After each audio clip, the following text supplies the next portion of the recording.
Good evening, everyone.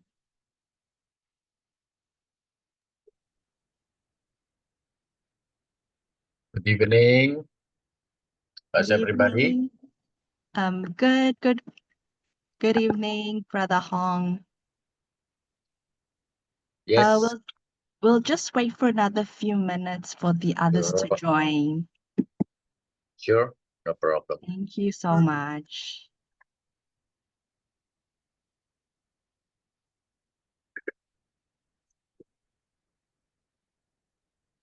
Brother Hong, will I give you co-host so you're able to share your PowerPoint later for your sharing? I'll be assisted by Finel. Can you go, Finel? Okay. I'll give co-host to Finel. Okay, thank you, sister. I just Thank you. sent the request for share screen. Okay. Okay, thank you, cảm ơn. Thank you, cảm ơn.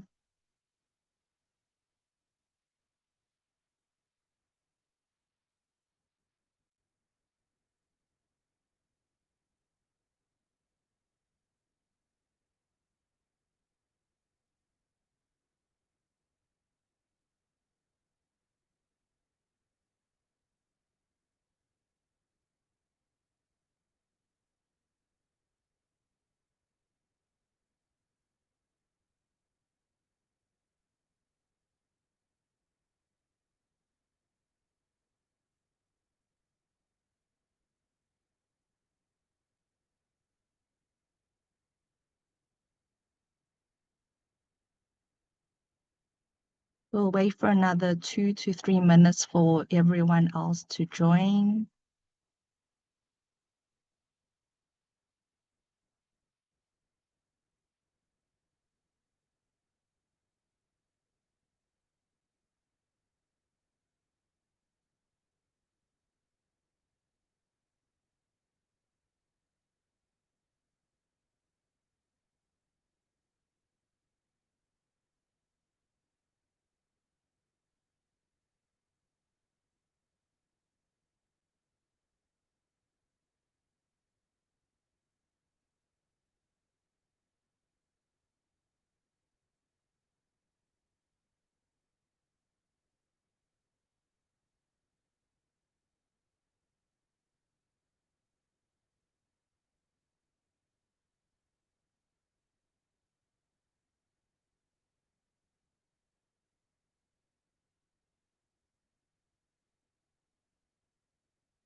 Hello, everyone. So we'll start today's session now, and then we'll also wait while I do the introduction. We'll wait for the others to join online. So welcome everyone back to our IYLP October session. And today we continue our journey towards the Sustainable Development Goals. And then today we'll be focusing on SDG 11, which is Sustainable Cities and Communities. So as we all know that urban areas are continuing to grow, and we are reminded that a truly sustainable city isn't really defined by just tall buildings and modern technology itself alone. It is about the people in the community and coexistence with the nature. So today in today's session, we will explore how these ideas come to real life experience, real examples from our SDG Indonesia branch, how they will share the transformation of Jakarta Angke River guided by actions of SDG volunteers in Indonesia. So just to remind everyone before we begin, there are just a few reminders of our housekeeping rules. Sorry. Our housekeeping rules, sorry. So our housekeeping rules are just please turn on your video if you can't, because we'll love to see everyone's faces. And then you must just keep your microphone muted when you're not speaking or when our guest speakers is sharing the stories. And then also feel free to ask questions anytime in the chat or raise your hand if you have any questions throughout the session. So let us create like a warm and very respectful and engaging space for everyone today. So the agenda for today, just a brief update for everyone. We just started with the welcoming and introduction, and later it will be followed by our guest speaker, Brother Hong, to share the transformation of Jakarta Angke River. Then we'll have a 10-minute short break. Then we'll move into a group discussions to reflect on what we have learned today. And finally, we'll wrap up with some announcements, including the updates of our AMP submissions and also the details of the AMP award program. And so make sure everyone, you must stay till the very end today, as it's going to be an inspiring and meaningful session. So today, for the very first part of today's session, let us bring a very inspiring real-world story, the Kali Angke River restoration in Indonesia. So this project is actually an example of how compassion and collaboration and sustainable urban actions can transform not just an environment, but an entire community. So we'll take everyone back to 2002, so about 20 years ago, during a severe flooding in Jakarta, where our local Tsijing volunteers in Indonesia actually launched the Stimulatinus 5-tiered relief project along the banks of the Angke River, which was one of the hardest hit areas for the flooding in Jakarta back then. And then so today it is our very great honor to welcome our best speaker, Mr. Hong, Executive Secretary of Buddhist Tiji Foundation, Indonesia, where he will share how these efforts came together from our volunteers and then how they overcame these challenges and how the spirit and the power of the community and the love and the actions of the community turned a once polluted river into a living symbol of hope and sustainability that continues to inspire till today. So please, everyone, let's join our hands and then give a warm welcome to Mr. Hong.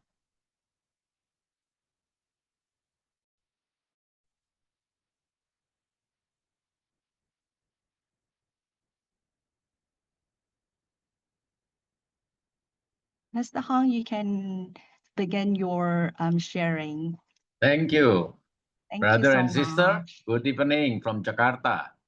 Very happy to be able to share with you what we have done with, we call it the Angke River projects about 21 years ago. Yeah. The story began when the heavy flooding with Jakarta, around 54% of Jakarta was flooded. And the volunteers in Jakarta, including myself, we started to do food distribution for the impacted villagers. And once we did about 1 week of food distributions, we found out that one particular area, i.e. the Angke River bank, there are 13 rivers crossing Jakarta, but one of the worst area impacted is Angke River. Angke in, I think it's Hokkien, you know, it means like a red river, because in 1791, I think there are about 10,000 Chinese were killed over there. So the river was red with the blood of the Chinese people because they were killed by I think by the Dutch by then, you know, the Dutch was the ruler. And so we began the food distribution and we tried to investigate further what we can do, because Master directed us for the 5 projects, right? One is to dry up, to clean up, to disinfect, and then to do free clinic. And lastly, but actually the most difficult, the long term is to do reconstruction and rehabilitation. So we chose Angke River banks.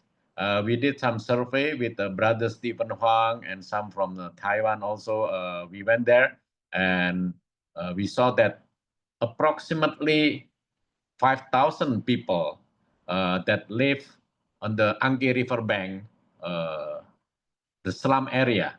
When we visited them, when we give the food, they couldn't line up. They will always, fighting each other to get the food. And if we see the kids, we ask the kids, do you go to school? Almost none of them, even though they're supposed to be to go to school, but none of them said that they went to school by then. So and people say, the police also say that the crime rate over there was quite high. So that was before there was the existing condition in the riverbanks, Angke. And then we started to do the survey with the government. But before we were able to execute our plan to do door-to-door survey, for some reason the government just bulldoze their houses.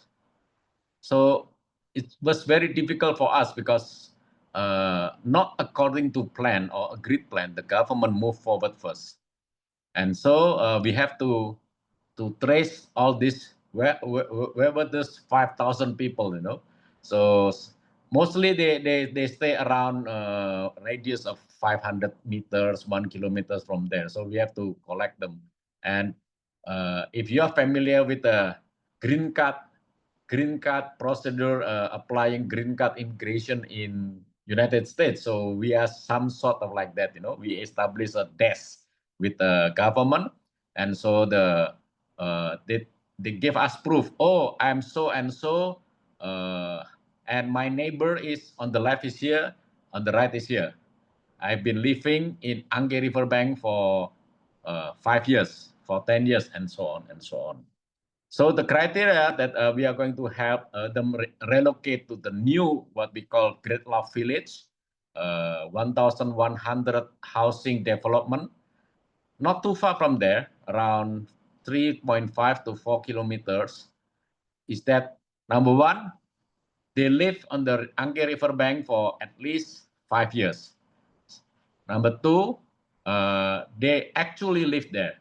So we don't want the mafia getting, the mafia getting the housing, because it's quite precious, to go to housings. So we went with the survey for about 6 months, 3 times survey. And then we also try to secure the land from the government to build the 1,100 apartment unit. It's a 36 meter square per unit, and it's a 5-floor rise, no elevator. So that's like a housing development board or low-cost housing. At first, they didn't believe that they are going to be relocated, because in 1981 and 1989, I think the government also removed them from the slum area, promised them something, but it didn't materialize. So this time around, they also didn't believe that they were going to get real relocations. But we try to get them involved. Every month, we ask them to come to the site of the building to clean up and have interaction with have lunch together with the construction workers that building there. And then sooner or later, and later, most likely later, about after visiting 3 months, 4 months, they started to believe that we are building the housing unit for them. So that's, in general, was the start of the Angke River Project housing. But before I go further, if I may, Vinel, could you play, if I may, I would like to play the music video of Angke River to give you a flavor of what it's all about. And then we'll continue. I'll continue the discussions.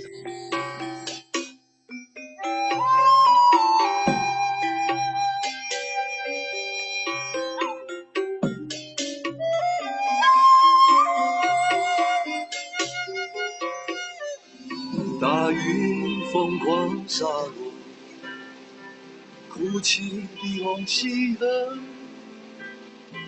河水无情淹没曾经温暖的家园。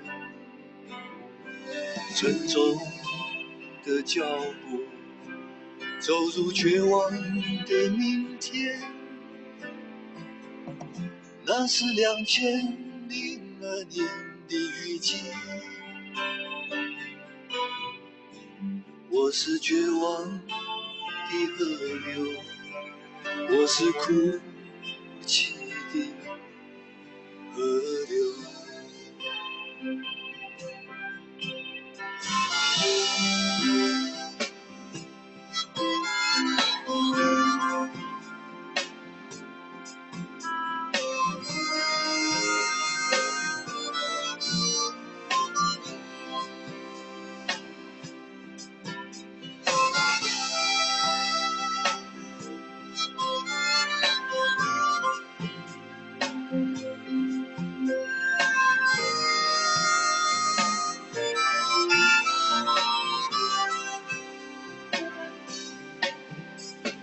远方慈悲关怀，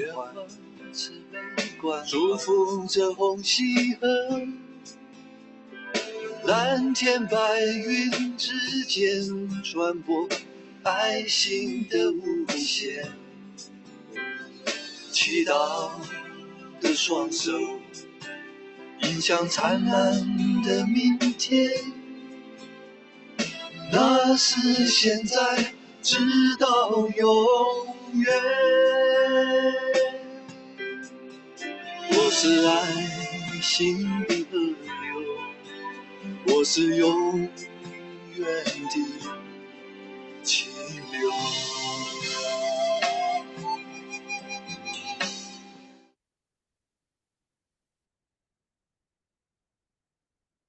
Okay, so that's the video. You can see the hardware, the building. The building we built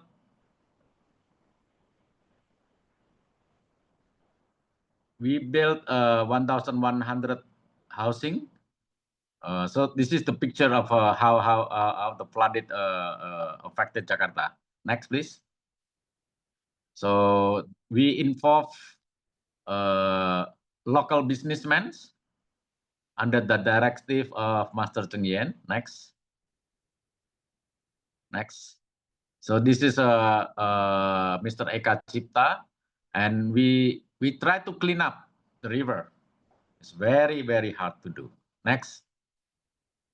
Yeah, all the activities, we have to go down on the grassroots level of the field to give confidence to people that we are serious about cleaning up the river and relocating them to the better area. Next.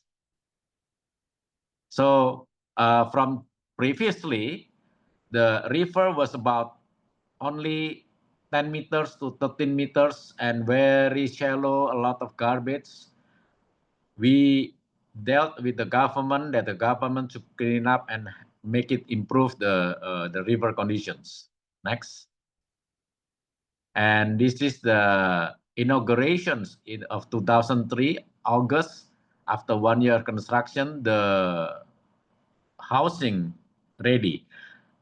The key elements, brother and sisters, about the SDG 11 on the hardware side is that number one, build it close to where they come from, because they'll still need to do their works. They need to do their, if they're selling cakes, they can still sell cakes. If they work, they can still work. So close proximity, about 3 to 4 kilometers from where they originally were, was quite important. Number two, it has to be integrated housing project, meaning not only the housing, but has to have next please, school. Next, also, so look at we have a schools, we have hospital, and we have a commercial wet market, and also some like a mosque, small mosque. So we have to be integrated hardware solutions. Next. So this condition, they just move in because it's just fully furnished. The JUCI volunteers and JUCI donators in Indonesia provide the full furnished apartment. Next. So from the hardware side, school, hospital, and mosque and commercial market is quite important. And the most importantly, not only the hardware, but the software. What is the software? The software is the Kan En Chun Chung Ai. So we try to instill the value of JUCI early on to for the residents. Originally, only two things we try two behavior we try to encourage. Yeah, don't throw garbage. Don't throw garbage, from their housing unit.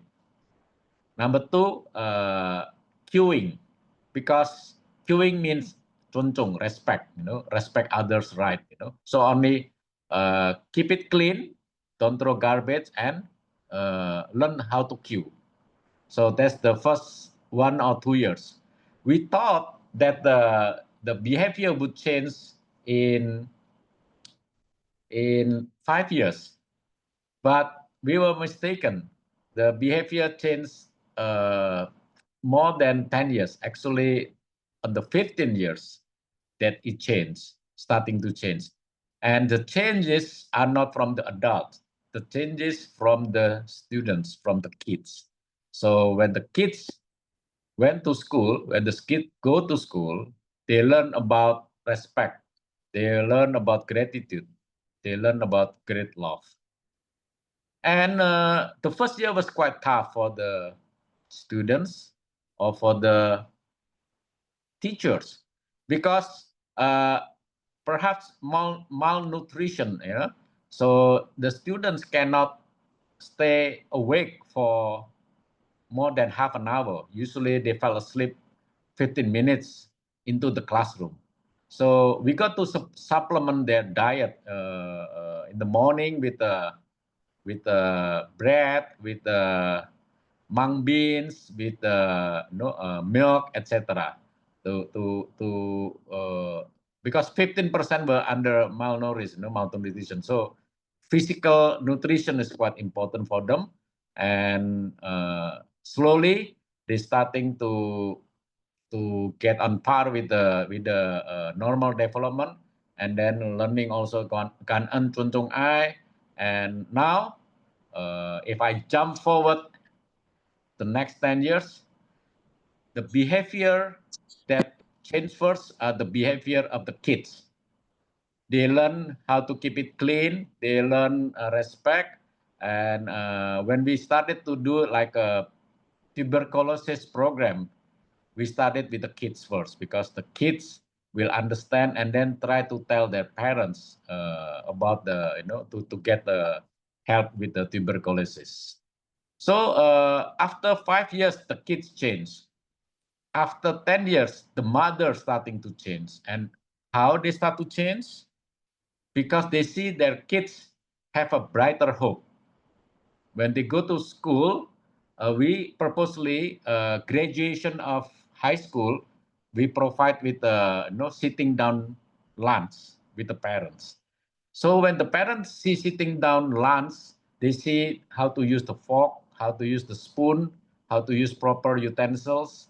Then they understand there are more to life than just scavenging, or or it's education is the key to improve your future. So that's the take home from the parents when they attended the graduation of their kids. So not only hardware, we have to take care of the software, like I said, Kanan Chunchong I, and also to show them, to demonstrate to them the value of education. So before, not many children went to school in 2003, but 20 years later, about 25% of the students of the village get a graduate degree, university. So this is very big jump in their outlook of life.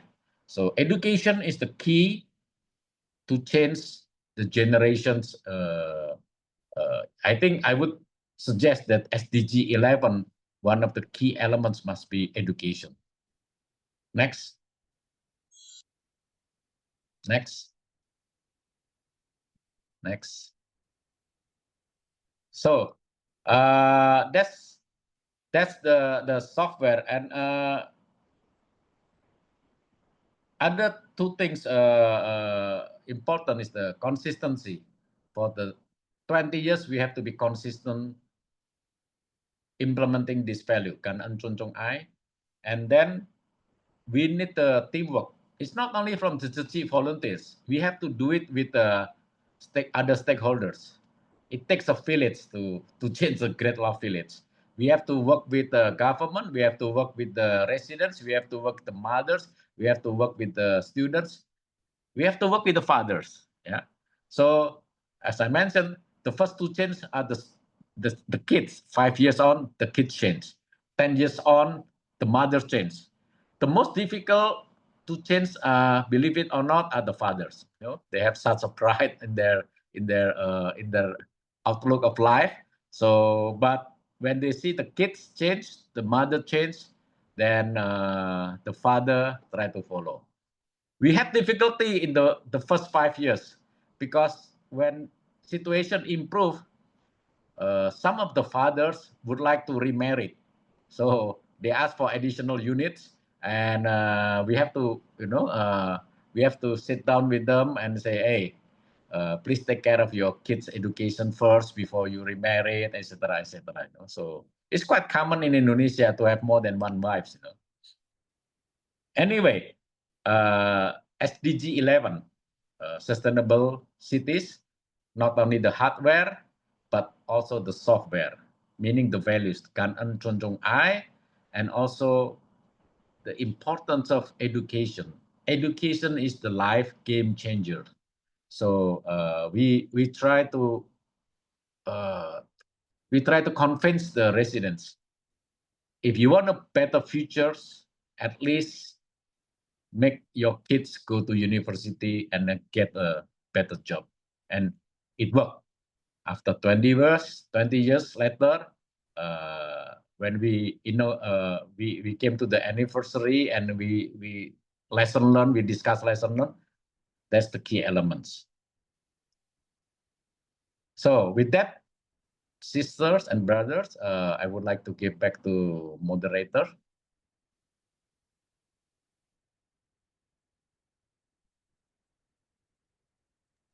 Okay, thank you so much, brother, for your sharing. So do we have any questions right now for Brother Hong before he ends his session with regards to the Angga River project in Indonesia? Do we have anyone online who wants to raise any questions?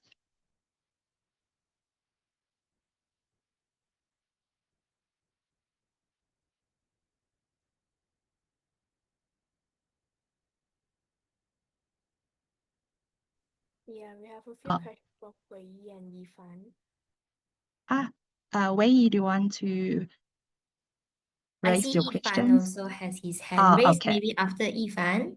Sure. Ifan, would you like to raise your questions? Right. So, I'm in public right now. Is it okay right now? Can you hear me? Sorry, Ifan, we can't really hear you. Or is it just Hello, can you me? hear me now? I'm Oh, just in okay. public right now. It's better. It's better now. Okay. in my IYLP A&P project, with our project, we are focusing on actually something very similar, where we are speaking to, we're teaching younger students, say 10 to 12. And I'm curious if there are any specific ways of, any particular ways we need to keep in mind when we are teaching younger children about things like, say, the environment, things like that. Because you mentioned it's important to start with education, but I do understand that when talking to people maybe 10 to 12 years old, we need to have some specific approaches to make sure that we can get through to them.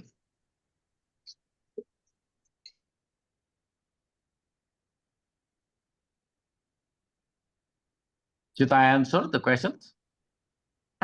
Yes. Okay. The situation, I think, will be different from place to place. When the first 5 years in our experience, as I mentioned, the nutrition is quite important because they were malnourished, and from our experience, the children from the slum area are not too keen on the intellectual or theoretical. They are more active, they are more kinetic.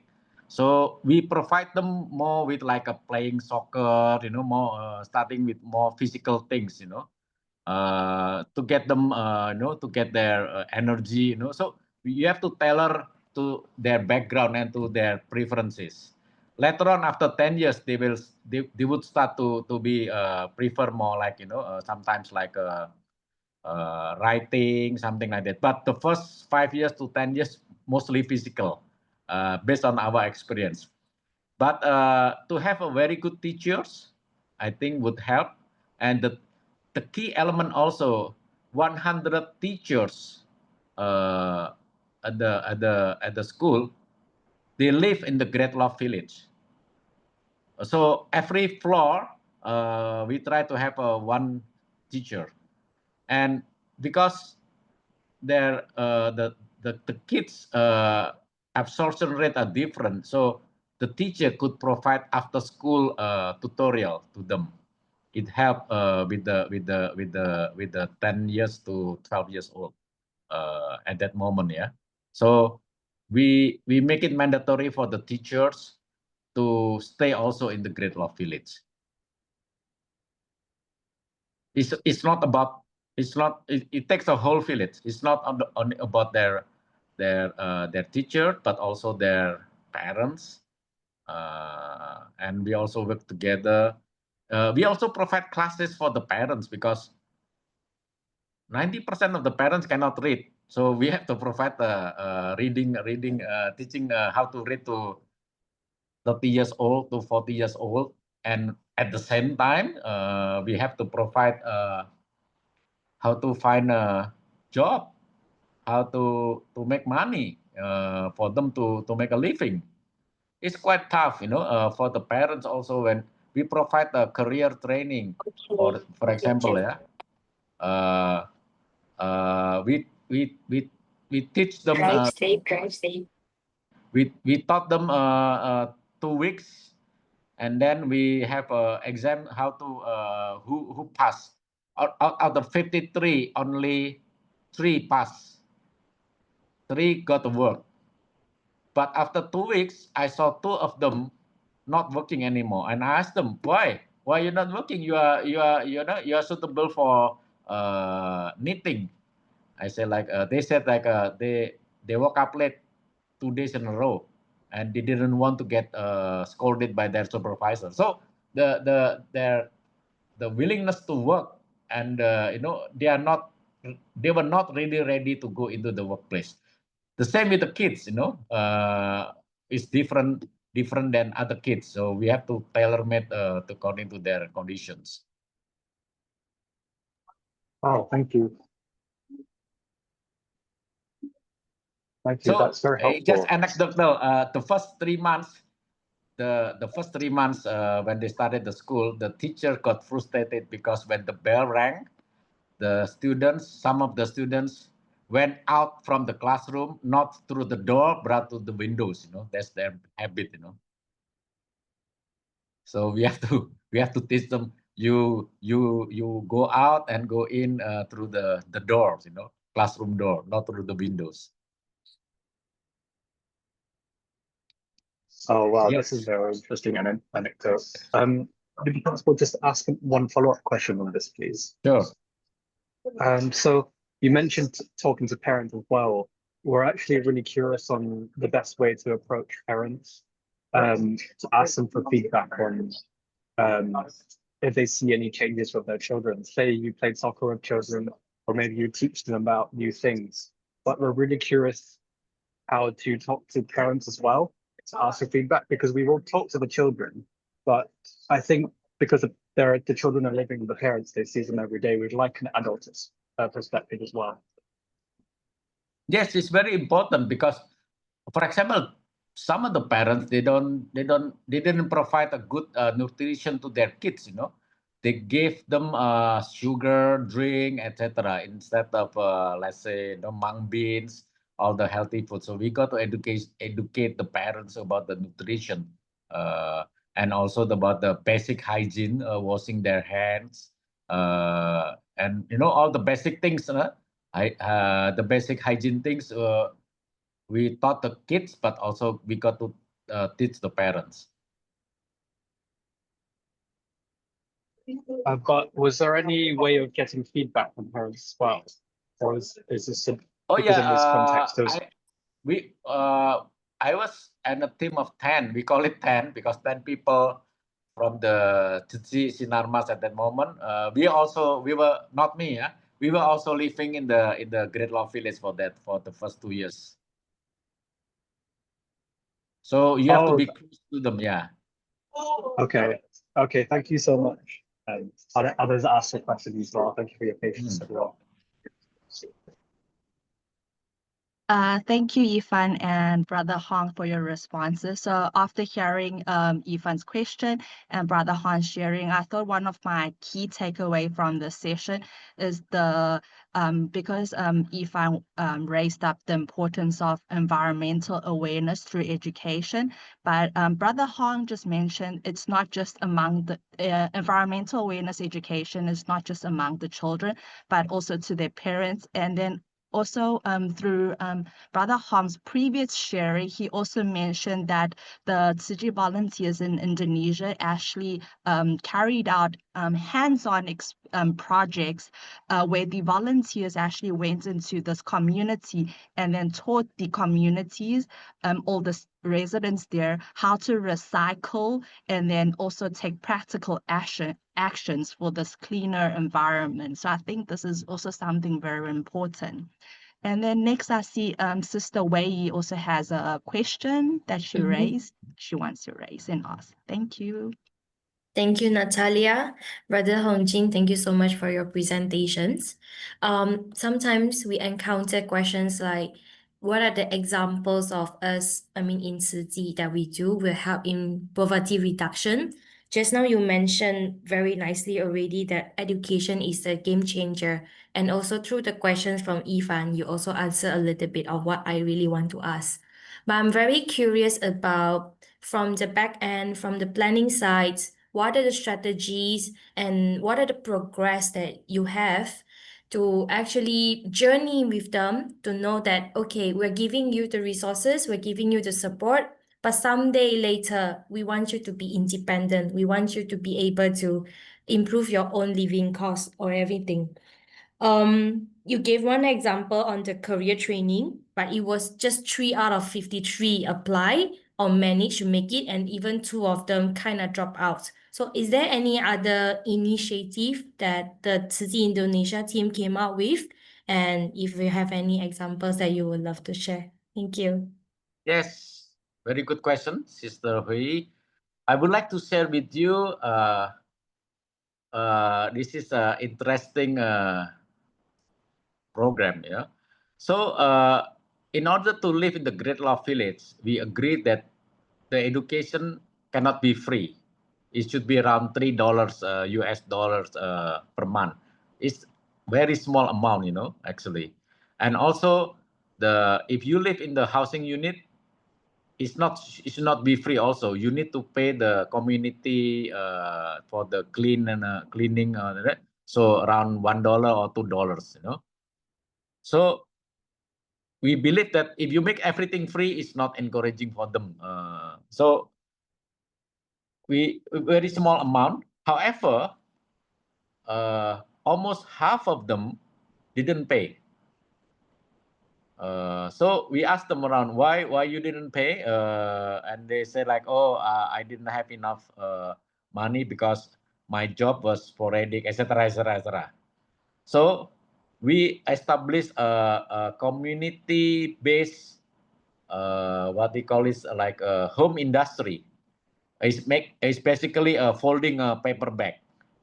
So you were given, let's say, a raw material for 100 paper bags, and if you finish in 3 days, then we will pay you one paper bag certain amount of money, right? So it turns out that after hearing that if you don't have job, we will provide job for you, especially for the mothers. Yeah, it's not for the main bread and butter. It's the secondary income, and we design the income to be at least enough for them to pay the community what you call IPL is like a community, it's like a rent, it's not rent, but it's community, like the $1, $2. So half of the money they earn, they need to pay for the community, and then half of them they can take home. And about 100 work, but still 20 to 30 people at that moment didn't come. So it's not that they don't have a job, but they didn't want to work. So it's different, because we provide the basic minimum. Just walk 20 meters from your house, you get a job. Yeah. But if even that they don't want to do it, then we know this one is not about getting a job, but they didn't want to work. So it's different treatment. So that's how we separate from getting real employment and from getting people that didn't want to work. Those that we didn't get the work, we have to door, sitting down with them and say, encourage them, in this life you have to be responsible, etc., etc., etc. Look at your kids, you need to be blah, blah, blah, blah. So with that, 10 years to change. Right now we basically have almost zero people. If they didn't pay, they couldn't pay because perhaps they are disabled or something like that, not because they didn't want to work. So we try to provide as many jobs as possible, basically. Thank you so much for your explanation. If I'm not taking too much of your time, may I know follow-up questions? How do you make a deal to ask people to provide them the jobs? Is it from the businessman among in city volunteers? got a lot of a corporate, right? So we just ask them, hey, outsource your shopping bag folding some to us,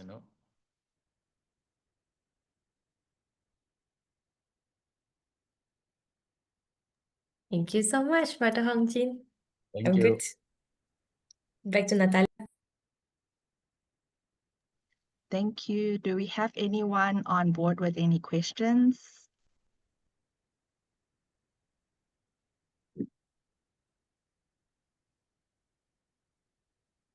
Just out of my curiosity, we know this Anchor project is actually a very big and then long project that it lasted for 21 years.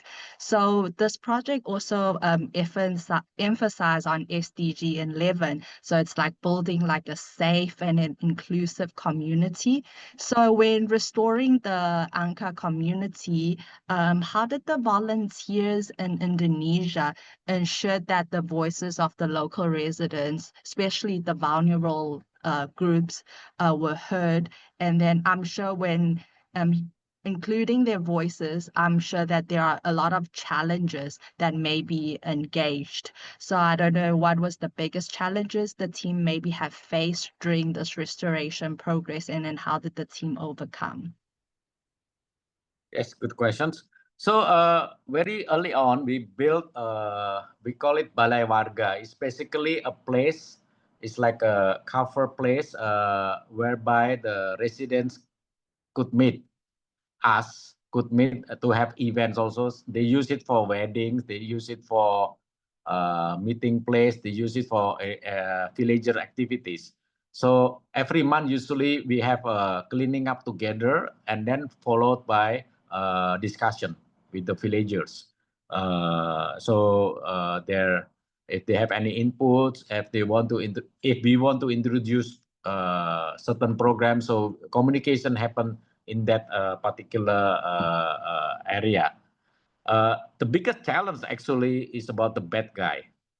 So if we are talking about the good guy, if they are willing to change, or they are not willing, but they are at least they don't do bad things, it's okay. But still, some people try to do drugs. Some people try to sell drug-laced drinks to the kids, to the students. Some outsider try to entice the resident into debt by gambling so that they could take over the unit, etc., etc. So our job also, so we, other than the teachers, we also have invited 3 or 4 policemen to stay in the Great Law Village, in the, at least in the first 10 years, you know. So drugs and crimes are our biggest enemies because they destroy the trust. So we have to be very careful about that.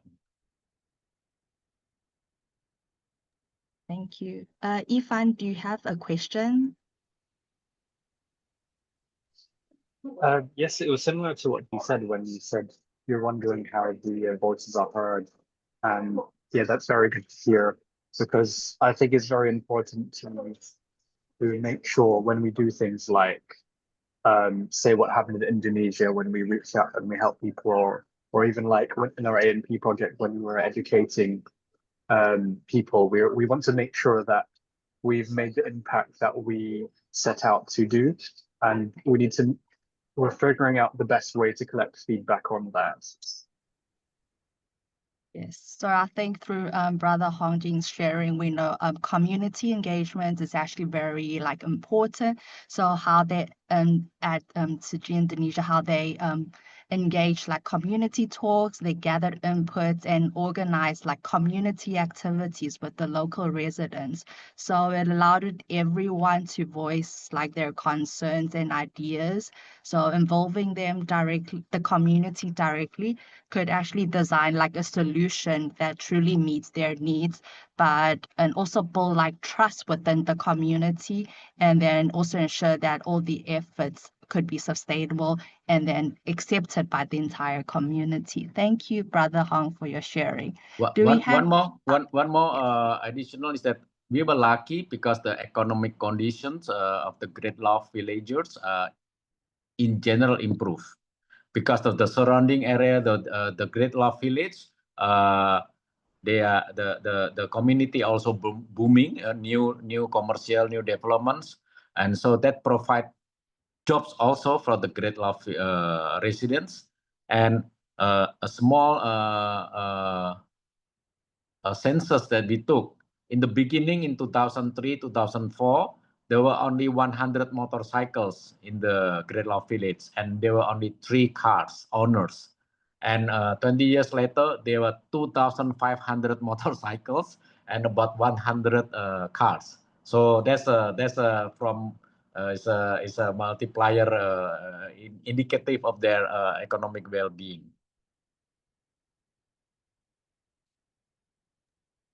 Thank you, Brother Hong, for your feedbacks. Any other questions online?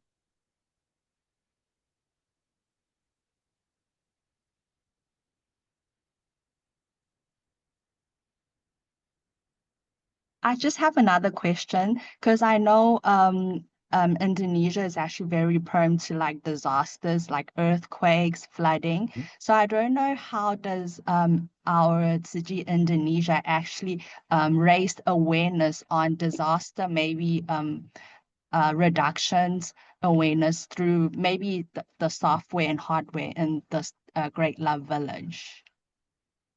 We number one, we try to get them involved when the disaster like a flood in other areas happen. So we ask them, we involve them to cook also and to distribute to become our volunteers. And usually it went smoothly because usually their cousins, their grandma or something, in other affected areas. So we actively try to involve them to see the impact if you are not taking care of your throwing garbage in the river directly, etc. Which some of their relatives still do, then the impact will be flooding, etc., etc. So and also we also I forgot to mention because Indonesia a lot of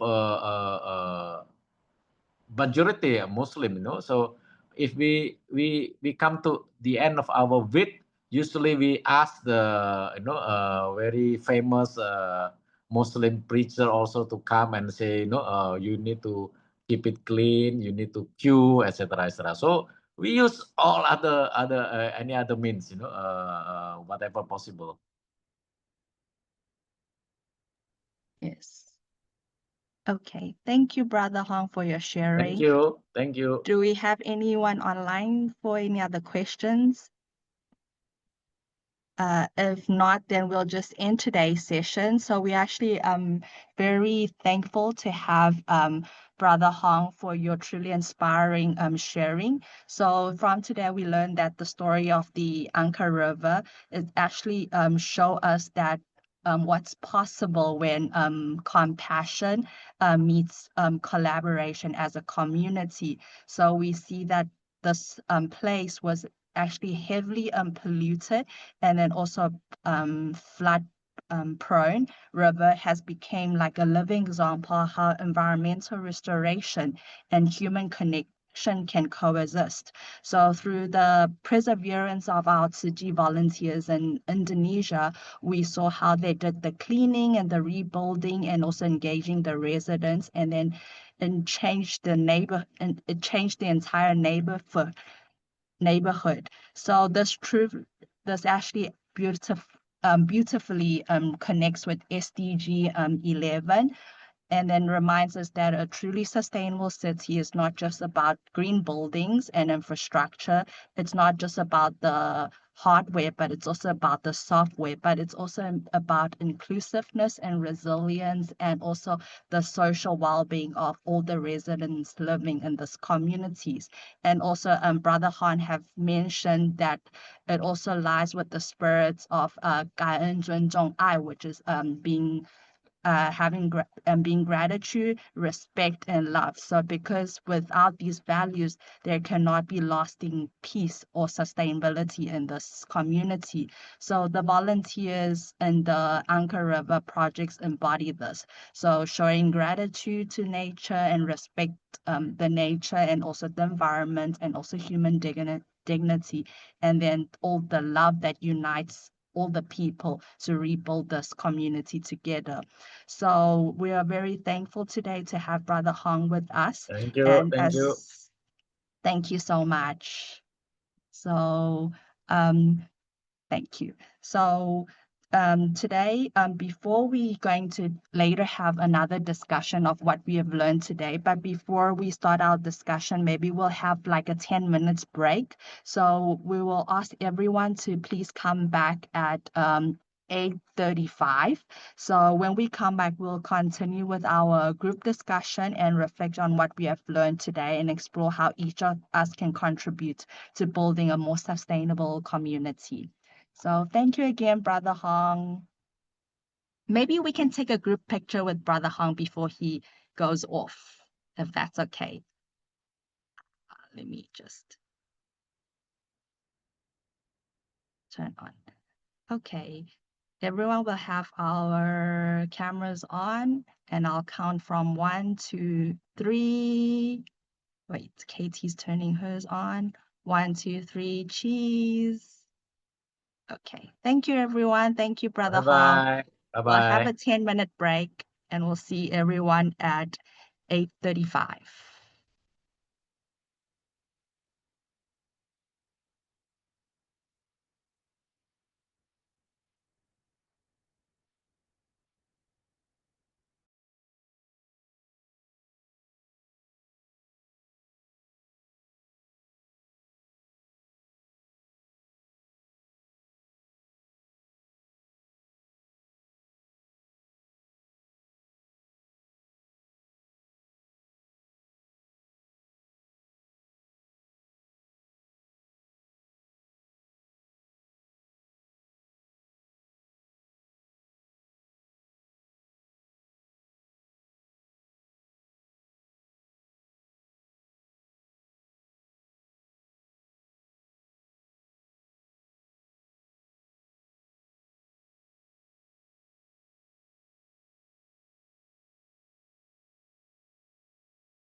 Hi, everyone. Welcome back. You can start turning on your cameras. Okay, so now it's actually everyone's turn on the ground to share and reflect. So we actually just heard the story of how our SDG volunteer in Indonesia collaborated with the local residents and community to restore Anka River. So next, we'll move into smaller groups for deeper discussion, and everyone can have more engagement, because previously I think people were just shy to share their thoughts, voice their opinions. So everyone will be actually be randomly assigned to a breakout room, and then in your small groups, you will have time to discuss the following guiding questions. So I'll be going through the guiding questions, and then you, as I'm going through the guiding question, you are welcome to take photos or screenshot of it so that you don't forget. So the guiding questions are the following. So there will be a few topics that you'll be able to focus on. So one of them will be, the first topic will be on sustainable urbanization visions. So some of the guiding questions are, when you imagine a sustainable, caring, and well-planned community, what does it look like? And how can city design and public spaces and infrastructure support safety, health, and environmental responsibilities. So another other section is on local actions. So what simple action like those you've seen in the Kalianka River can individual or youth take to improve urban living? And then so these could be examples like neighborhood cleanups, etc. You can discuss.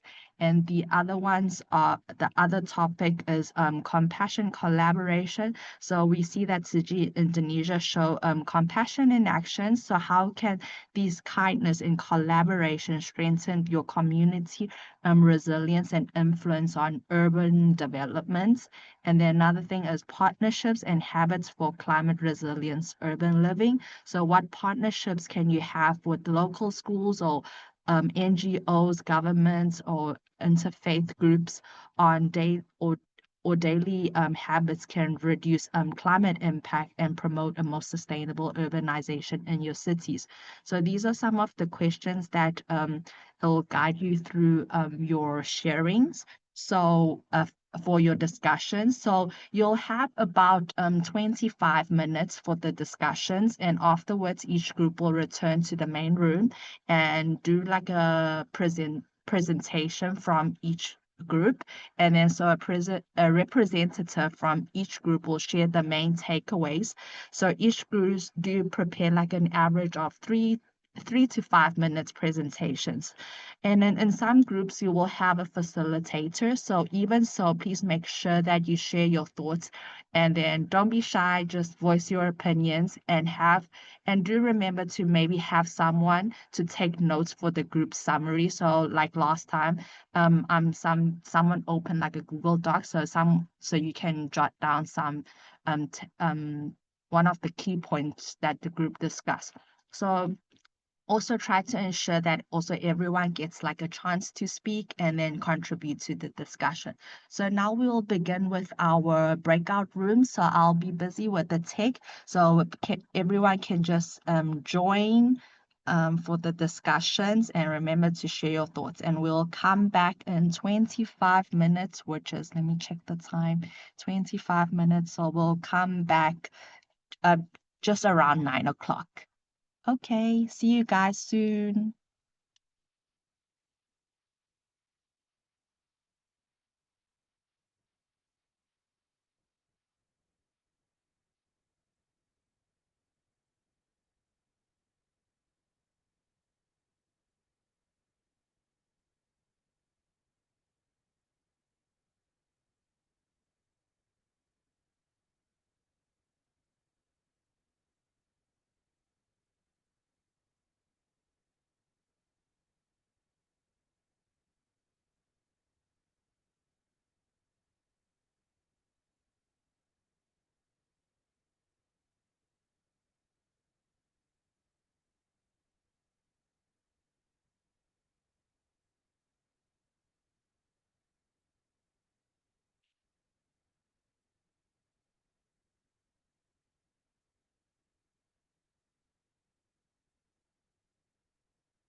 Welcome back, everyone.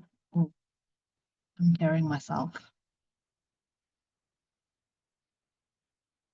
We'll just wait for the others to come back.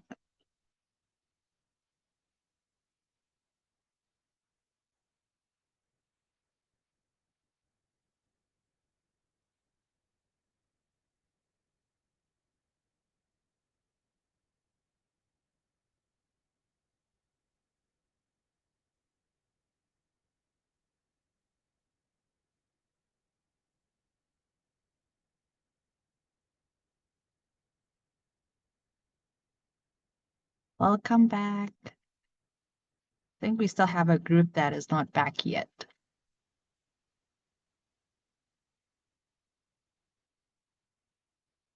Okay, I think everyone is back. So welcome back, everyone. I hope everyone had a thorough and deep discussion within your groups. So now we have a time to share your discussions that happened during the breakout room. So each group can actually share 1 to 2 key reflections on the discussion that stood out from your breakout room discussion. So maybe we can start from group 1. Let me just check who's in group 1 again. Yeah, so we can start from group 1. I just need to double check who's from group 1.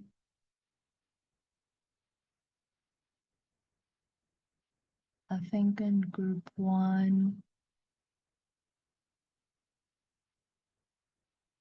Lemon's group. I don't know if Lemon's group, you have any representative who wants to share? I think Yes, we have a representative.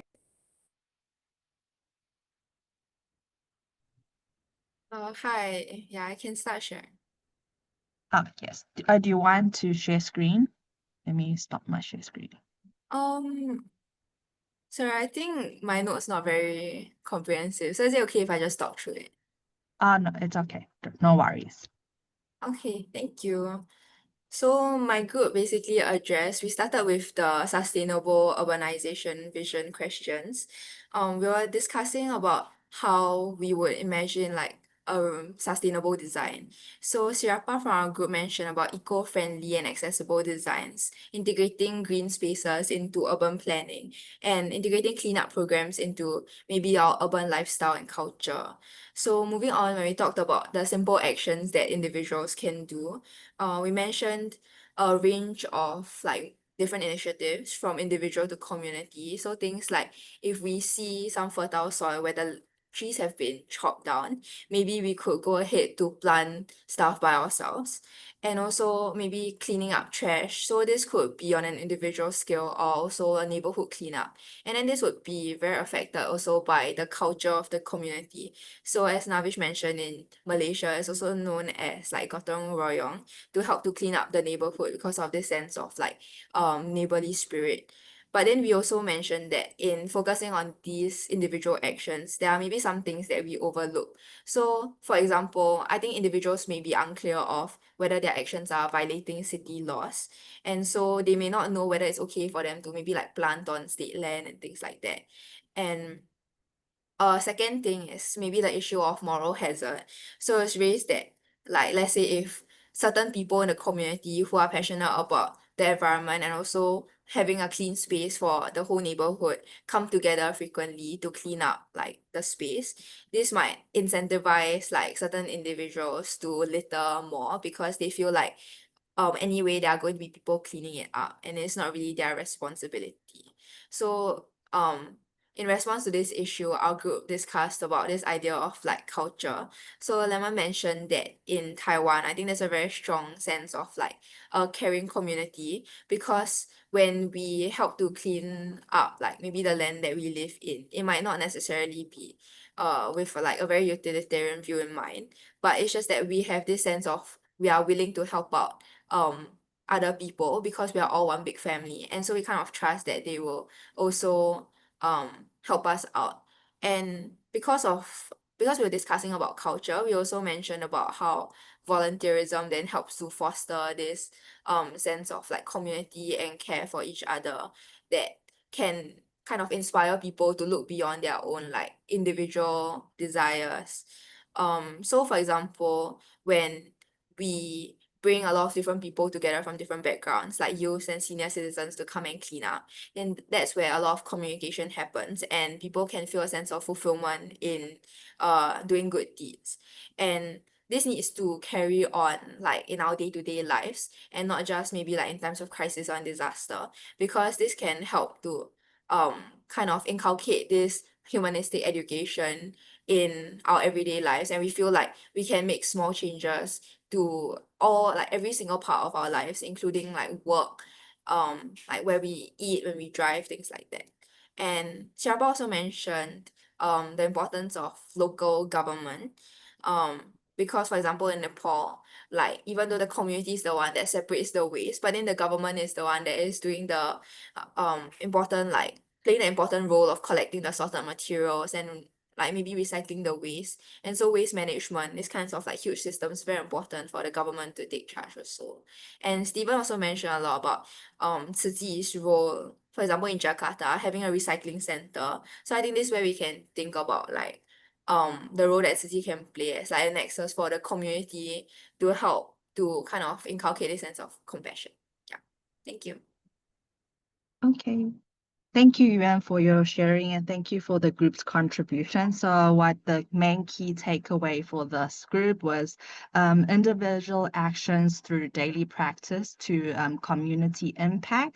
So we can start from small, and then I just remember like in Tzu Chi, we often say that great love begins with small acts. So every action, no matter how big or how small it is, we can contribute to like a cleaner, a kinder, and a more sustainable communities in our local communities. So thank you so much for your feedbacks, Yuan. So next we can have like another group. Maybe it's this group, it had Harvey, Katie, Wenty from Malaysia, Osama, and also Sid. I don't know if you have a representative from this group. Hello.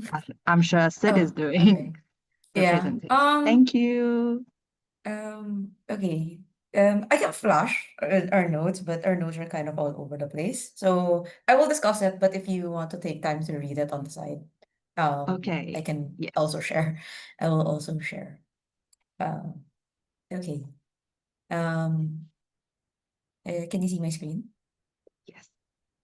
Yeah, okay. So our group discussed two topics and we picked two questions. So the first is the partnerships and habits, and the second one is on local actions.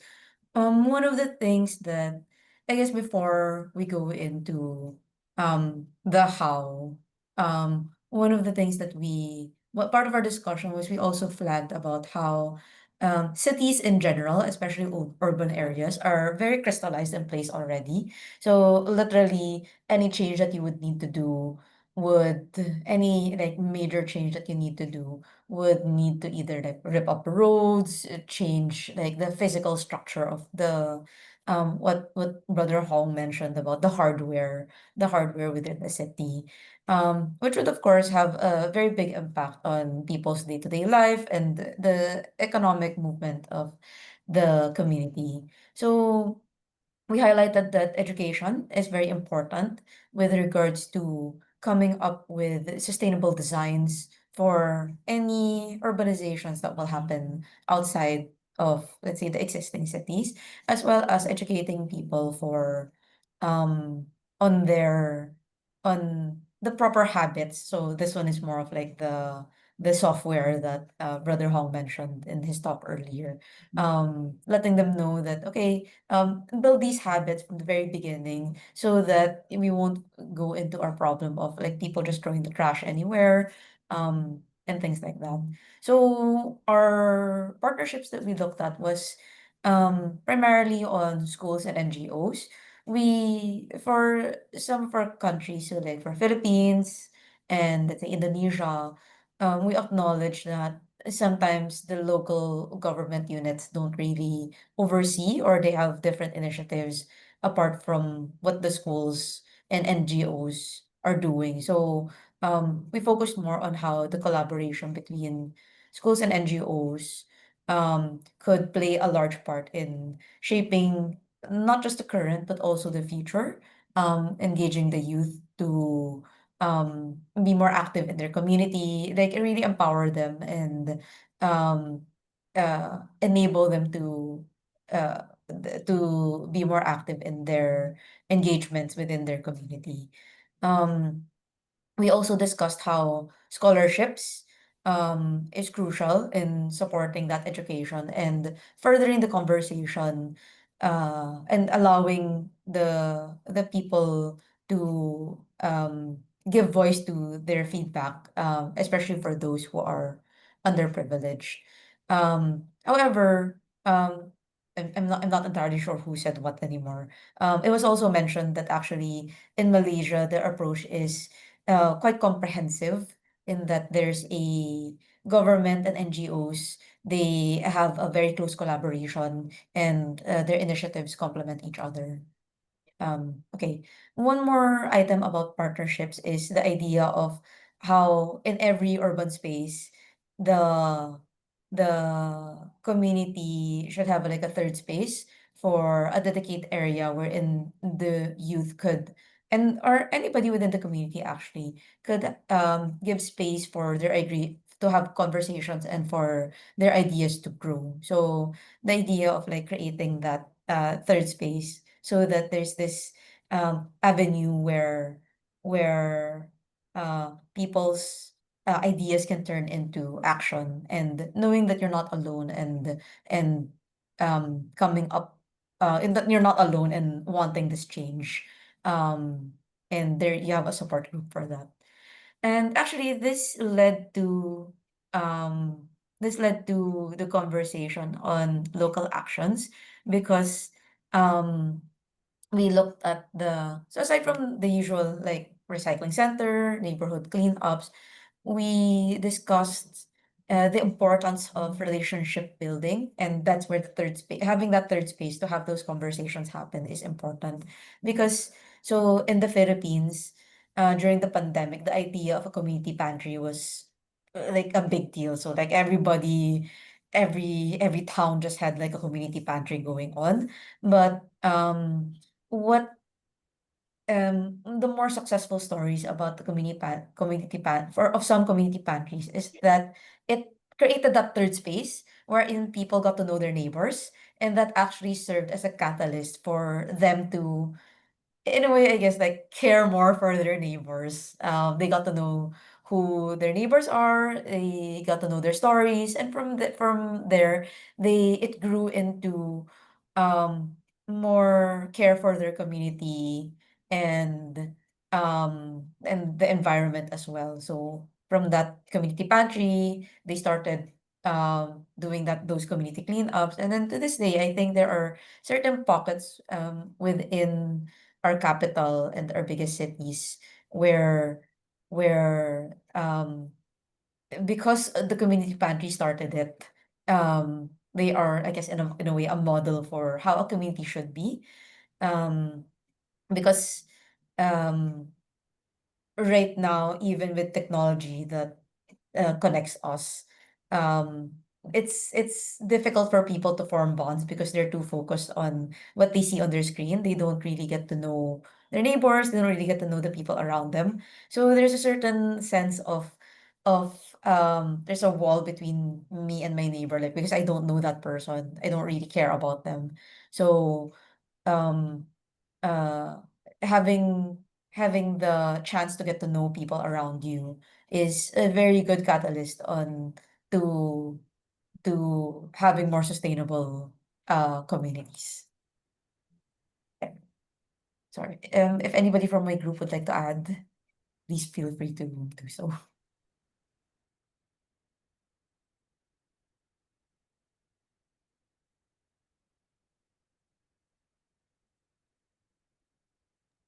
Okay, okay, I think that's it. Okay, thank you so much, Sid. And then thank you so much for your group. And I think you had a very thorough discussion. There was a lot of notes taken. And I think through your discussion, it actually reflects what we have, what Brother Hong has shared during his sharing. It's the importance of education, how it shapes the current and future. And it also reminded me like what Nelson Mandela have always said, that the most powerful weapon in the world is education, because it can, through education, it can change the world. And then it's also very important how we educate not just ourselves, but also the next generation, allow them to grow this awareness, and then how they can involve in their community actively. And then you also shared again how the importance of creating like the third space. So like a space for the community to engage together, like as a whole. Because I remember like back in the maybe 80s, like living on the same street, I think everyone would know their neighbor's name. But I think when we're back today, I actually don't even know my neighbors now. So I think it is very important to have this community engagement, and then connecting with our local community, just our neighbor. We can start from our neighborhood, and then building that community atmosphere within our neighborhood. It's very important, because maybe the stronger the community, the stronger the power it is, and then the stronger we can make change as a community. And maybe we can start. You just reminded me, maybe I should start from my neighborhood. Yeah, maybe I should go visit my neighbors right Yeah. now, but not right now, I but think maybe tomorrow, and then get to know them better. Yes. So yeah. thank you I for think your share. one of the things that we talked about was, it sounds so cheesy, but it's really like we have to be more human. We have Yes, to know the humanity in other people, not just what we see on the screen. It was so cheesy. We were all just like, yeah, it's cheesy. it is. Thank you so much. So maybe we'll have the next group to do the sharing. The next group, maybe Tiffany's group. I think in this group it was Ying, Jean, uh, Zakira, Chris. So, oh, I see. Maybe Jean will do the sharing. Thank you.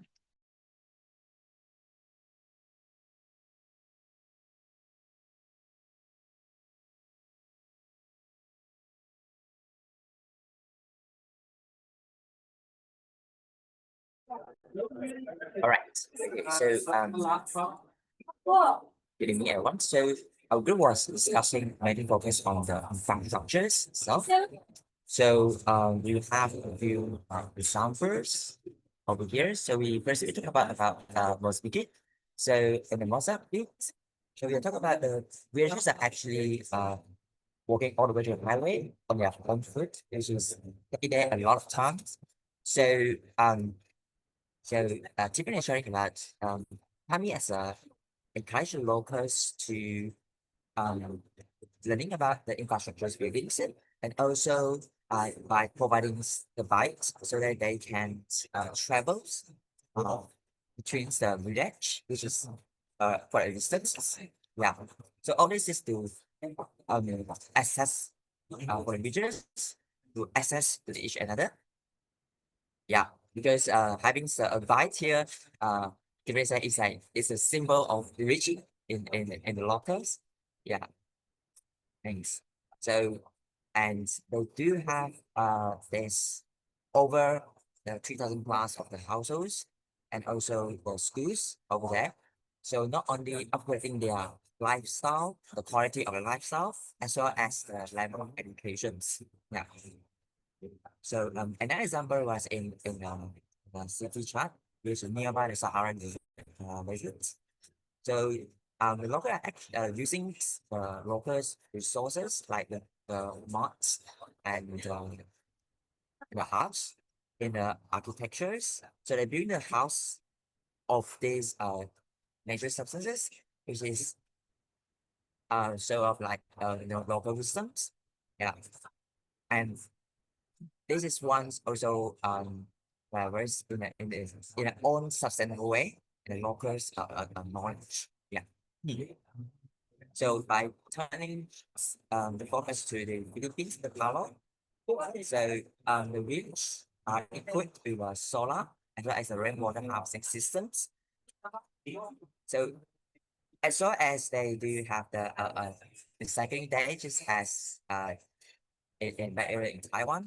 So all these are actually providing the training to the locals so they can learn from the basics, what we have to do, review the waste evaluations and so on. So this itself is essentially upgrading the communities to the self-sustaining communities. Yeah. All right.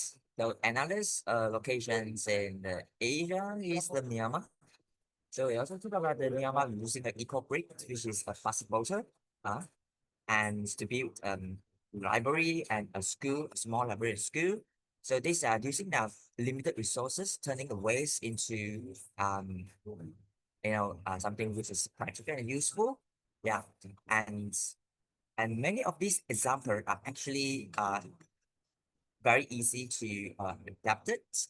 Yeah, so we also, but example of EcoBrick, we also have support volunteers in local recycling center are trying to do, like using the EcoBrick to build the small furniture as chairs and tables and so on. Yeah. But one thing is like when we actually look at adapting the solutions from other area to the locals, sometimes we does fail some failures, try and errors. And all these things are actually contribute to our local adaptations of certain solutions, which is making us moving towards localized, sustainable efforts. Yeah. So the last example I was talking about in Penang, which is in this pictures is it used to be a market, but after the MCO, it's a transfer in the multifunctional buildings, which we have the libraries, community hall, as well as the market in the lower ground area. Yeah, so we actually right. So we actually the chief department as a management managing the material library by providing the trainings to the elderlies, like teaching the elders how to use the digital services like the smartphones, the apps, and so on, so that it's connecting a local to this fast moving development today. Yeah. So all in all, so it's very important that well the development, sustainable development is empowered by the local, but we forget about the local culture and languages as well, and also the nature-based solutions instead of like always man-made structures. Yeah. So by appreciating the local culture as well as the local-based solutions, they actually take care of not only the humanistic value as well as the disaster risk reduction as well. And all these things have start from people, but as connections to the local community as well as the government, because we are not talking about we are not talking about different languages, so we actually need to be on the same platforms so that the local people and also the government can actually working on the same target, and we are moving forward on the same page so that the strategies for the governments and the requirement from the local community can be both achieved. Yeah. So basically that is our discussions of our group just now. So thank you very much. Thank you very much, Yin, for your sharing. So from what you learned from your sharing or your group's discussion, we have different examples from different countries on how we actually empower the local communities. So when we think about sustainable cities, we must always start from the local solutions. So even when we have like innovations, we should also very focus on the local content and the local culture. Just while you were sharing, I just had a thought about I think 2 years ago when there was a typhoon in Bohol, And then and after the typhoon, we SDG actually wanted to build like a what do we call it? A concrete houses there. But when we shared about we wanted to build these concrete houses, our local volunteers actually refuses. They actually suggested us to use those traditional houses in Bohol. I think they called the Baha'i Kudo, if I can recall that, if I'm correct. Maybe our friends from the Philippines can correct me. So they are actually like those traditional houses that are made from natural materials like bamboo, wood, and I remember that time it was nipa palm leaves. Yes, if I'm correct. Yes, so it's actually made of palm leaves. So we actually suggested the volunteers that, oh, why don't we build concrete houses? But they suggested us to build these traditional houses because it actually suits the local context more because it adapts to the climate. Because these bamboo and nipa made houses are more lightweighted and breathable, and then keeping the houses like cooler in summer because we know in the Philippines it's actually very hot and it's also a humid tropical area. And also they are more prone to like earthquake and typhoon because these materials are also very flexible and light. So it allows the house like to sway along the wings and during earthquake.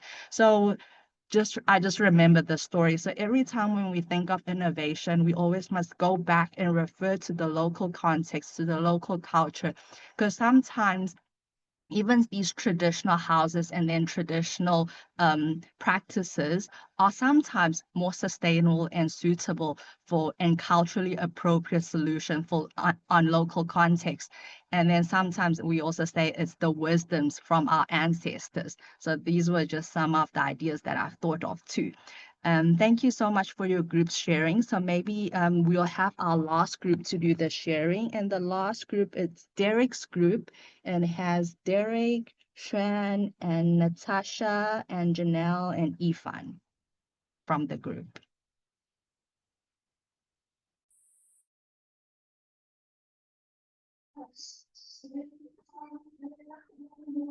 Hello. Hi, I've made notes on my laptop, but I can't show them from my laptop, so I'll just read off the notes that we've had. So for the first question, when you say, when you imagine a sustainable, caring, and well-planned community, we touched on things like Natasha's said, from an Indonesian perspective, looking at Singapore is actually quite a good example of a sustainable city. So there's lots of pedestrians compared to, say, Jakarta, where there's not many pedestrians going on. There's just a lot of motorbikes, a lot of motors, things like that. Derek has said from Malaysia, a lot of towns should be more accessible for disabled people. So say if it's a blind person, they'd have trouble navigating the social spaces, which is quite important. And myself, I was thinking that in the UK, we do have a lot of trains, but the trains, I think it's probably one of the most expensive trains in Europe. And even if the public transport is widely available, if it's not accessible, then how can this be caring community? Because say you can get from anywhere, there's loads of trains, but if it's only for those people with higher income or people who can access that, then it isn't really inclusive at all.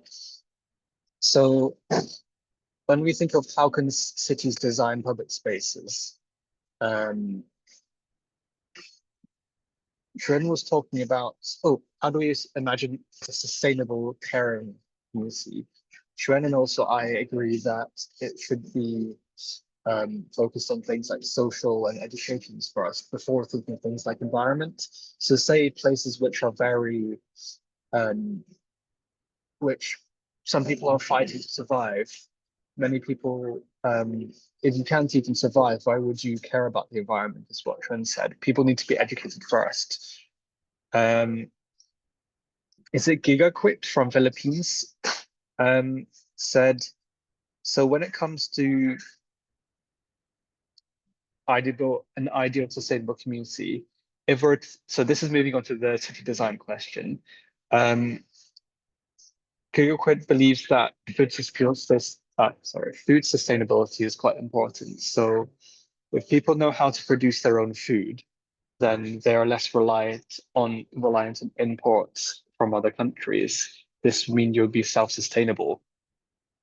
It does tie back into the education itself as well, because if people would need to learn how to produce their own food, they would need to be educated on that. It really is a big thing about education, I think. It's the knowledge itself. If you want to be able to do something in the future, you need something to build on. Like a big argument is in global aid, if you're helping another country, if they receive the support, they cannot survive without your support. They need to be able to survive without the support itself. So when we're thinking of how we can have a safe public space, Shren talked about having a number to call, so having police, things like that, and having bins everywhere. So one quite interesting thing in Australia recently is that a lot of bins have the QR codes on bins, and if you see the bin is full or it's not working, you can scan the QR code to alert, and then the government, I believe the government will be refilling that. And this again ties into education, because if people didn't care about the environment, they wouldn't know, oh, look, the bins are overflowing, we should scan the QR code and get this done. City design, we also just touched about city design for, Giga Quick mentioned in the Philippines, there's a new city policy to close off a road. So this is an example. They close off every Sunday once a week. So a segment of the city is closed off. It's a good start, they said. It could be more, but it's a good start for them to have a good, better and sustainable city. So the segment of the city is closed off and people are encouraged to walk. And they hope that in the future, it will be improved, because much of the infrastructure in the Philippines is flooded with corruption and the infrastructure is very weak. So some small steps like that is encouraging. And moving on to the second part, so the local actions. So what simple actions can individuals or youth take to improve urban living? From my perspective in the UK, a lot of people actually like gardening. So like I mentioned in this question, there is community gardens. So for example, in Cambridgeshire, every Sunday, I believe it's every Sunday or once a month, they have a community garden, which is actually run by SDG here, and they go to hang out and also grow. I believe that if you want to have an action like this, it has to be focused on being fun, and also, like I mentioned when I talked with the breakout group, we have a social need. I think as human beings, we like to connect with people. So if there's an action to improve urban living, if it includes fun and includes the social aspect, then it will bring people together, because in the community gardens, people aren't just coming to garden, right? They're coming to meet other people, to talk with them, becoming other people with like-minded people, because if you're going to the garden, then surely you have some things in common. First of all, you already have gardening in common, so you probably have some other things in common. And that will make it much more fun to do things. It won't feel like a job. Say a lot of people say they like to do things that shouldn't feel like a job. It should just feel like something they like doing. Building on Jean who mentioned from the other group, we also have eco bricks here as well. So there was a hospital here in the UK which made eco bricks, and that was really good to see. Shun mentioned there's been beach cleanups, and something quite interesting in schools as well. There's been competitions to plant something, sorry. So for the students, if they plant something and it grows, and if they win the prize, then the school gets funding. that could be quite an interesting way to get people to do things. I've noticed in my experience that competition can be a drive to do the best. So a lot of people like being competitive, and it's also fun as well, right? So if you do things together as a competition, it could be quite fun. Derek from Malaysia was saying that in Malaysia's context, what they could actually do better is, like mentioned on this question, reporting urban hazards. So they're quite lacking in this aspect. Derek believes that they should do more on this. But in terms of recycling and urban cleanups, it's quite easy to organize. So they can easily organize it in the street areas to do it together and locally. And I think that's about it. I'll just have a look at the questions to see if I missed anything. But from my group, if there's anything I missed, please let me know in the chat as well, and I'll make sure to talk about it. Okay, thank you so much, Ifan, for your sharing. So, and thank you everyone for sharing your insights and ideas today. So we can see it's inspiring to see like how everyone is thinking about ways to contribute and how we can contribute to a more sustainable communities. So some of the common themes that we observed today is maybe individual actions to community impact, and then how important is educating the community about these awareness is also very important, and local actions, and how we can engage, like Ifan say, how we can engage the community or schools or like public spaces like hospital, etc., to local actions. And then also with regards to local action, we must always pay attention to the local context and the local culture. These innovations must suit the local needs. These innovations must suit the local needs. And then also to have a more sustainable community, we mustn't also just think about ourselves. It must be very inclusive, like Ifan mentioned about accessible to the disabled.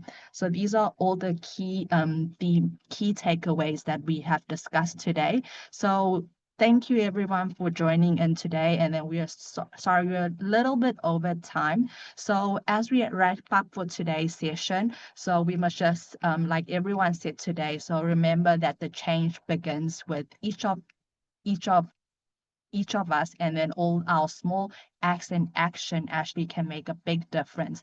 So hopefully we'll carry this kind of spirit forward in our daily lives. For example, I always say no to straws because I know it's harmful to the environment and to the community. So I think these daily practices, we can actually take it into our communities. And then thank you everyone for your participations. So before we end up today's session, we have some announcements to make.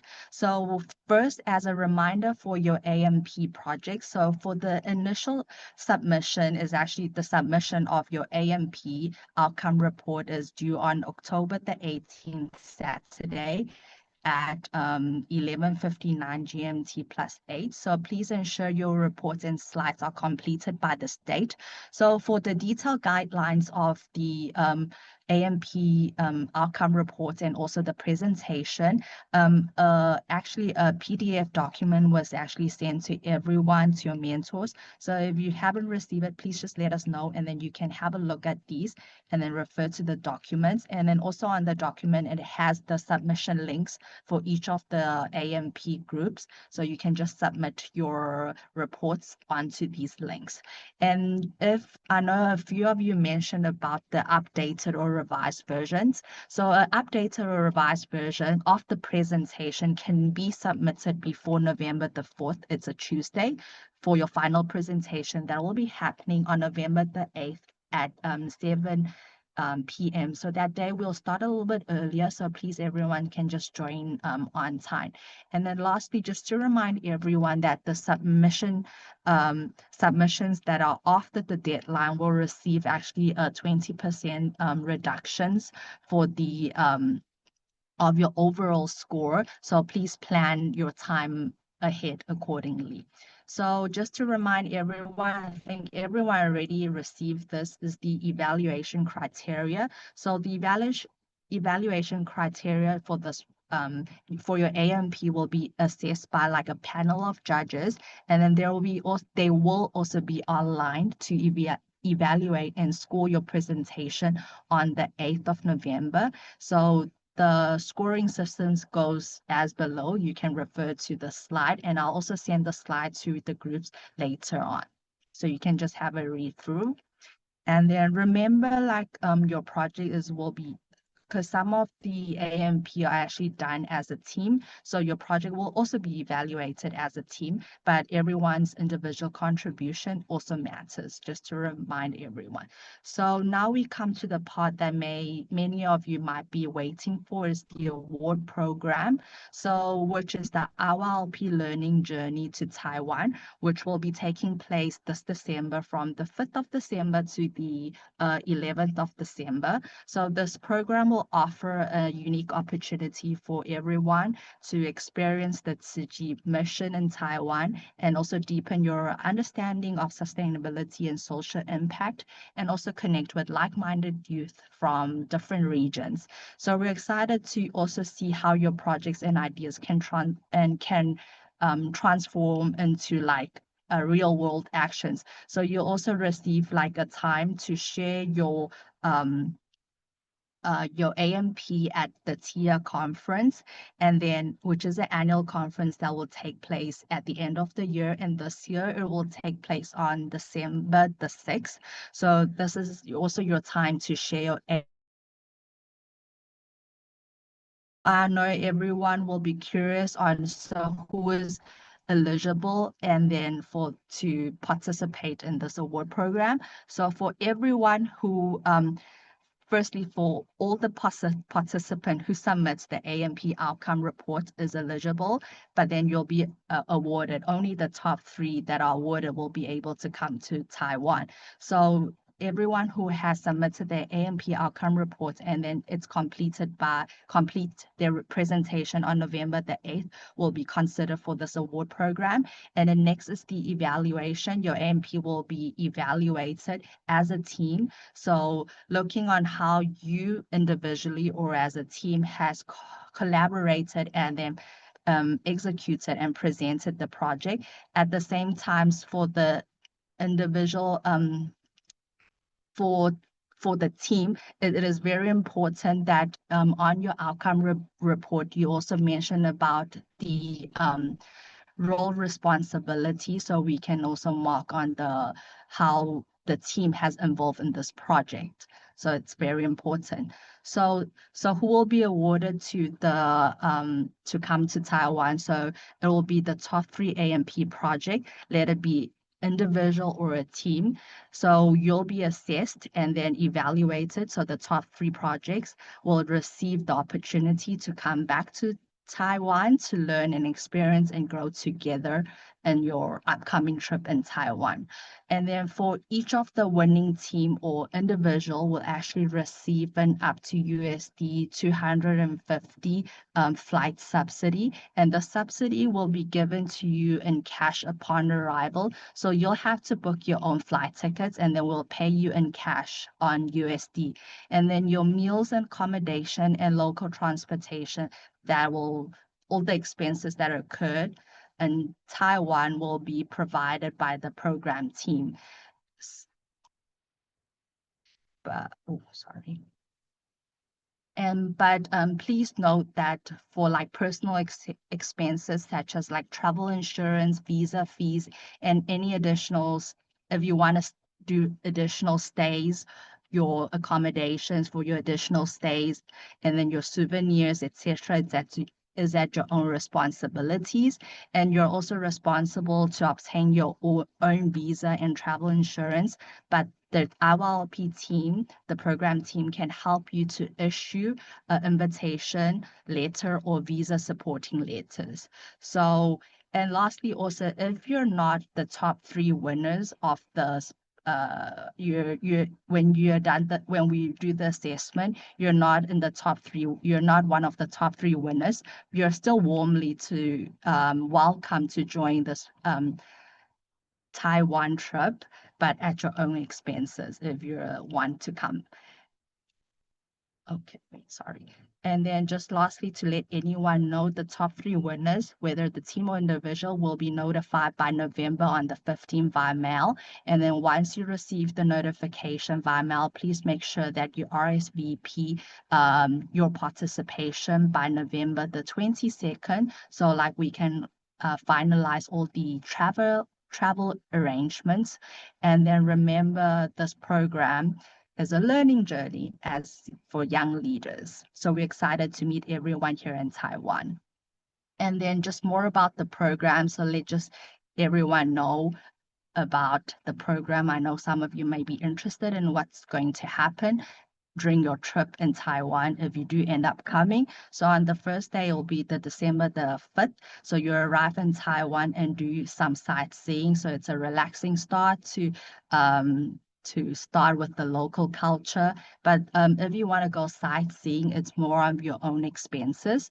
And then on the 6th, you'll attend the TIA annual conference in Huashan, 1948 Creative Park. And this is actually the time that you'll have the chance to showcase your AMP projects to more youth.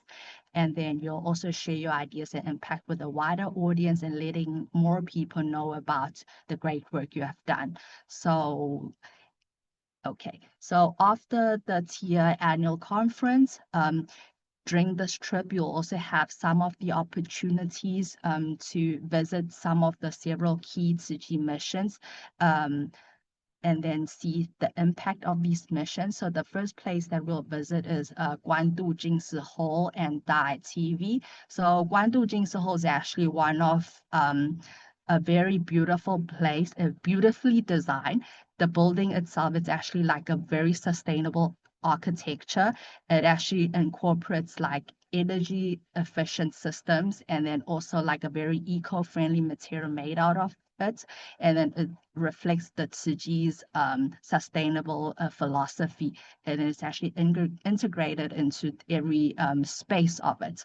And then also next to Guandu Jingsi Hall will be our Da TV, which is the TV media or broadcasting platform. So you'll also visit the media broadcasting station. And then next you'll also visit Xingdian Xingdian Tzu Chi Hospital, which is one of the hospitals, and then you'll actually have a chance to see how the healthcare systems and then how humanity integrates together into medical practices. And sorry, you also visit Dai Technologies, and then this is actually demonstrating to you how technology is applied to support humanitarian aid work that is done by Tzu Chi. So this will happen on day 3 during December the 7th. So day 4, we will actually have a chance to visit the recycling station and Zhongshan Bade, and then you'll have a chance to experience the recycling work done at Zhongshan Bade, and then also visit a treasure room that is in Zhongshan Bade, which is a space that was creatively designed this year, and it actually showcases like how waste materials can be transform into valuable resources again. So, and then after your trip in Zhongshanba, the recycling station, we will take the train to Hualien. And then at night, maybe we'll have a chance, if it doesn't rain, we might have a chance to take everyone to Hualien Night Market, where you can experience the local culture and the community. And on the sorry, I made a mistake on the PowerPoint here. It's on the 9th. On the 9th. Oh, sorry. I need to unmute someone. Does someone want to talk or I need to unmute? Oh, sorry, unmuted. Sorry, I made a mistake with the dates. It's day 5 is the 9th. During this time in Hualien, you also visit a few more Tzu Chi's mission. So one of it is Hualien Jingsi Hall, and the other one is the Tzu Chi Universities, where you will learn about the Silent Mentor program. It's actually a medical education initiative that teaches our medical students how to respect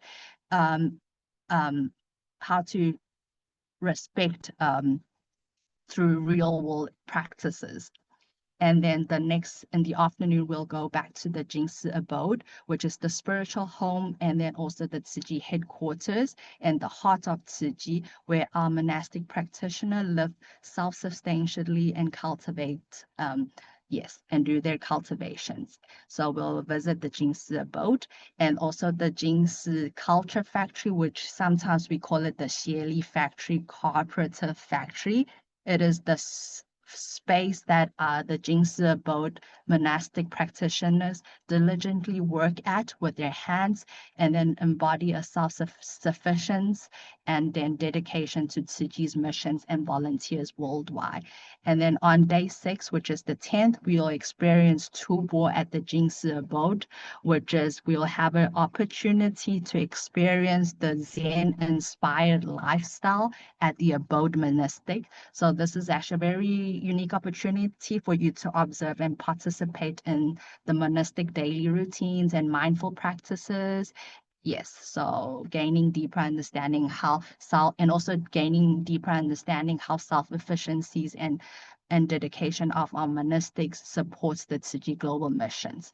And then the last day, which is the 12th, the 11th, you'll take the train back to Taipei, marking the conclusion, the end of your trip in Taiwan. And for those who are returning back home, there will be we suggest you take the flight in the afternoon or evening, so giving you more flexible time to travel from Hualien to Taoyuan Airport. So hopefully this is the draft itinerary of your trip back to Taiwan. And then here are just some pictures of the places you'll visit. Yes, these are some of the pictures. I'll share this in the group later on. So we'd like now to open the floor to anyone who have any questions about the A&P, the presentation, the award, or the trip to Taiwan. So feel free to raise your questions, or if you can't talk, you can also raise in the chat. So it's the chance for you to clarify any misunderstandings or anything you want to do. Open to the floor.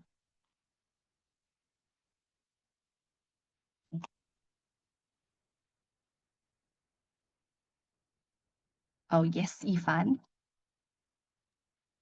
Hi, with the report that we give, is it separate to the slides as well? So because we have a lot of data that we've collected, and we'd love to be able to submit that. Yes. So Yes, is it during our presentation itself, we won't be covering this data as much? Yes, so actually there's 2 to the report. Let me just go back to this. So there'll be a presentation and an outcome report. I don't know if you can see my screen. Oh, yes. So the outcome report is actually a much more detailed report. So it contains more content, And then for the presentation, it'll be just a shorter version of it. So for the presentation, each group will, depending how big your group is, if you have more than 5 members in your group, your sharing will be 15 minutes. If you have 2 members, about 8 minutes, and then 5 minutes for individual projects. So for the things that you should include in the presentation on the 8th, it'll be an introduction. So the project title, and then if you have team members, introduce the team members and the backgrounds of this project and the SDG addressed, and also the Tzu Chi values. And then the project overview, which will be the problem, the problems that you identified and the purpose of this project, and then connection to SDG values, and also the actions and method you implemented, the steps, and then the community engagement and the teamwork, and then the outcome of this projects and reflections and the future plan of this project. And then, but for the much more detail will be on the written report, which is the outcome report, and this will also actually be submitted to the judges. I don't know if this answers your question. Yes, there's 2 more questions. Is that okay? Really quickly, the with the timings per group, with the suggested ones, are we, say if it's a two-person team, are we able to go over those 8 minutes, or are we limited to 8 minutes for a 2-person team? We suggested 8 minutes because actually we have 17 groups in total. We are afraid that we won't have enough time to go through each group, because at the moment, if you see, we have 17 groups that need to present on that evening. Yes. Oh, 17 teams. Okay. Yes. And with 17 the projects. 17 projects. And with the submission next week, I see that we have to submit slides, but if those slides aren't complete, will that influence our assessment? So say we submit our report, but we still want to add things after next Saturday. Will our submission next Saturday influence? Actually, for the 18th October, you need to complete the AMP outcome report, and then presentation slides, you can give us a draft version. But then if you have an updated revised version, it could be submitted on November the 4th, before the November. Thank you. So outcome report should become fully completed next Saturday. Yes. Okay, thank you so much. Thank you. Do you have any other questions, Ivan? No, thank you so much. Thank you. Do anyone on the group have any questions?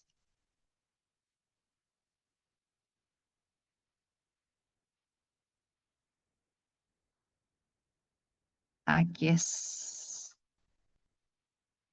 no for now. If you do have any question later on, you're welcome to raise them on our WhatsApp group. We'll answer all your questions. So maybe we can take a group photo in the meantime, but I just need to end my screen sharing. So maybe everyone can open your cameras and we'll take a group photo.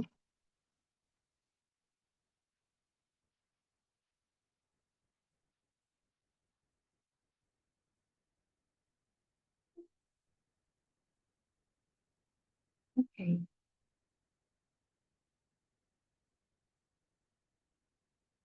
I'm just waiting for a few more to open their cameras. Okay.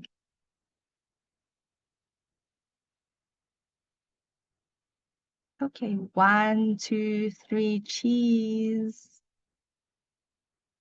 Okay. Oh, Chad opened his. Let me take a picture, another one. Wait, sorry.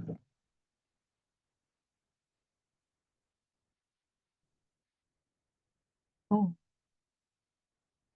1, 2, 3, cheese. Thank you, everyone. Guess everyone don't have any more questions. If not, we can start logging out. And then if you do have any questions, just raise on the WhatsApp group. Thank you, everyone. Good night. Thank you, Sorry Natalia, for running the session late. Good night. Good night. Goodbye.